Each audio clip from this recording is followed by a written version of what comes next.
இன்றைக்கி வந்து அதில் வந்து மிகப்பெரிய இந்த ஃபித்னா இந்த நூற்றாண்டில் என்ன ஏற்பட்டுச்சுன்னு பாருங்கள்.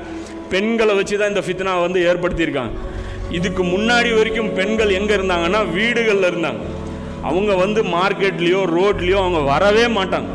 காஃபிர்கள் இடத்துலையும் சரி, கிறிஸ்தவர்கள் இடத்துலையும் சரி, எல்லா இடத்துலையுமே பாருங்கள் பெண்களை நீங்கள் ரோட்டில் பார்க்க முடியாது. 100 வருஷத்துக்கு முன்னாடி வரைக்கும் இதுதான் வந்து சிச்சுவேஷன். ஆனால் இன்னைக்கு என்ன சிச்சுவேஷன் அப்படின்னா, பெண்களை ரோட்டில் சர்வசாதாரணமாக பார்க்கலாம், எங்கே வேணாலும் பார்க்கலாம். அதுதான். ஆனால் அல்லாஹ் என்ன சொல்கிறான் குர்ஆனில், நபியின் மனைவியரே நீங்கள் உங்கள் வீடுகளிலேயே தங்கியிருங்கள். பெண்களை பார்த்து அல்லாஹ் சொல்கிறான், நபியின் மனைவியரே நீங்கள் வீட்டிலேயே இருங்க, அறியாமை காலத்தில் அலங்கரித்து கொண்டு திரிந்தது போல் வெளியே திரியாதீர்கள். இந்த மேக்கப்லாம் பண்ணிக்கிட்டு ரோட்டில் திரிஞ்ச மாதிரி திரியாதீங்கிறான். இந்த ஒரு ஆயத்து இன்றைக்கி வந்து என்ன ஆகிப்போச்சு, இதை மீறி இன்றைக்கி என்ன பண்ணாங்க, இந்த ஆயத்தை உடச்சிட்டாங்க. இவங்க யார், தஜ்ஜாலுடைய ஃபாலோயர்ஸு உடச்சிட்டாங்க. என்ன நடந்தது, முதல் அழகி போட்டி 1921 அமெரிக்காவில் நடக்குது. அதுக்கு முன்னாடி வரைக்கும் பெண்கள் வந்து யார், அவங்க வந்து மறைக்கப்பட்ட ஒரு பொருளாக தான் இருந்தாங்க. இது ஒரு முக்கியமான ஒரு தூண்டுதல் கொண்டு வராங்க. பெண்களை வெளியே வாங்க, நீங்கள் வெளியே வாங்க, ஃப்ரீக்வெண்ட்டாக வெளியே வாங்க அப்படின்னு சொல்லி அழைப்பு விடுத்து என்ன பண்ணாங்க, முதல்ல அழகி போட்டி காமிச்சாங்க. அழகி போட்டி காமிச்சோடனே வர்றாங்க. அமெரிக்காவில் ஃபஸ்ட்டு நடக்குது. ரொம்ப கம்மியான பேர் கலந்துக்கிட்டு இருக்காங்க. அதுக்கப்புறம் அது படிப்படியாக வளர்ச்சி அடைஞ்சு என்ன ஆகுது, 1994 95 நினைக்கிறேன். ஃபஸ்ட்டு அங்கே ஐஸ்வர்யா ராய் அழகியாக தேர்ந்தெடுக்கும் போது வெறும் 51 பிளாஸ்டிக் சர்ஜன் தான் இருந்திருக்காங்க. வெறும் 51 பேர் இந்தியாவிலேயே 51 பேர் தான் பிளாஸ்டிக் சர்ஜன். இன்னைக்கு 57,000 பிளாஸ்டிக் சர்ஜன் இந்தியாவில் இருக்கிறான். அதாவது முகத்தை அழகுக்காக மாற்றுறது, அதாவது மூக்கு கொஞ்சம் எப்படி இருந்தால் சரி பண்ணுறது, ஸ்ரீதேவி பண்ணியிருக்கா, நிறைய நடிகர்கள் பண்ணுறது, கொஞ்சம் புருவத்தை இப்படி தூக்குறது, கண் காது கொஞ்சம் கரெக்ட் பண்ணுறது, இதெல்லாம் பண்ணுற வேலை 57,000 சர்ஜன்கள் வந்து இன்றைக்கி இருக்கிறாங்க. இன்றைக்கி பிஸ்னஸ் பெண்கள்ங்கிறது இன்றைக்கி வந்து இருக்கிறதுல மிகப்பெரிய ப்ராடக்ட்டு. அதே மாதிரி 12 லட்சம் கோடி ரூபாய்க்கு என்ன பிஸ்னஸ் அப்படின்னா பியூட்டி க்ரீம். அதாவது உச்சி முதல் உள்ளங்கால் வரை பெண்களுடைய உடல் பகுதியில் எந்த பகுதி விற்காமல் இருக்குது.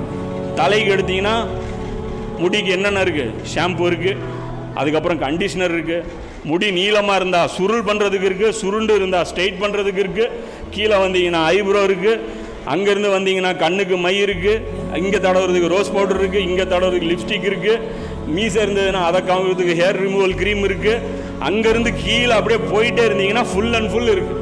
இன்றைக்கி ப்ராடக்ட் பிஸ்னஸ் காமிக்காத ப்ராடக்டே கிடையாது. மிகப்பெரிய பிஸ்னஸ் இது.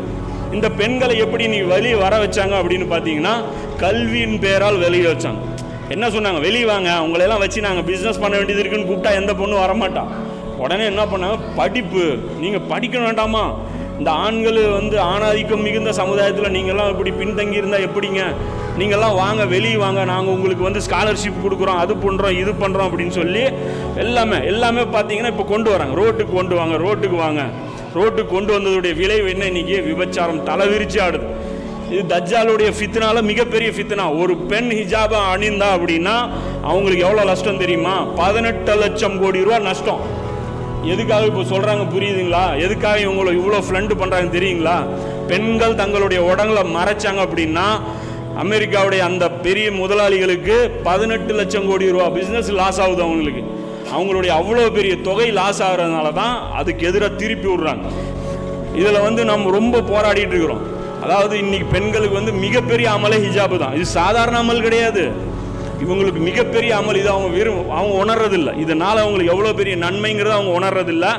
இது ஒரு ஏன்னா இதை பார்த்து ஒரு 4 பெண்களை வந்து அவங்க கடைப்பிடிச்சாங்கன்னா அந்த நன்மை அவங்களுக்கு போய் சேரும். இது ஒரு முக்கியமான விஷயம். அப்போ இந்த ஸ்டெப்ஸ் எல்லாமே இதை பார்த்தீங்க அப்படின்னா ரசூல் அல்லாஹ் இதையும் சொல்கிற, நபியின் மனைவியரே நீங்கள் மற்ற பெண்களைப் போல் அல்ல, அதனால் வந்து அந்நியருடன் பேச்சில் நளினம் காட்டாதீர்கள் சொல்லி அல்லாஹ் சொல்கிறான். அப்போ இந்த விஷயங்கள்லாம் முடிஞ்ச வரைக்கும் நம்ம பேணணும். அதே மாதிரி வீட்டில் குர்ஆன் ஹதீஸ் பயிற்சிகளை கொடுங்க. இன்ஷா அல்லாஹ் ஒரு நல்ல ஒரு சமுதாயத்தை கட்டமைக்கக்கூடிய பாக்கியத்தை அல்லாஹ் உங்களுக்கும் எனக்கும் தந்தருவானாக. வாஹிர் தாவானா அல்ஹம்துலில்லாஹி ரப்பில் ஆலமீன்.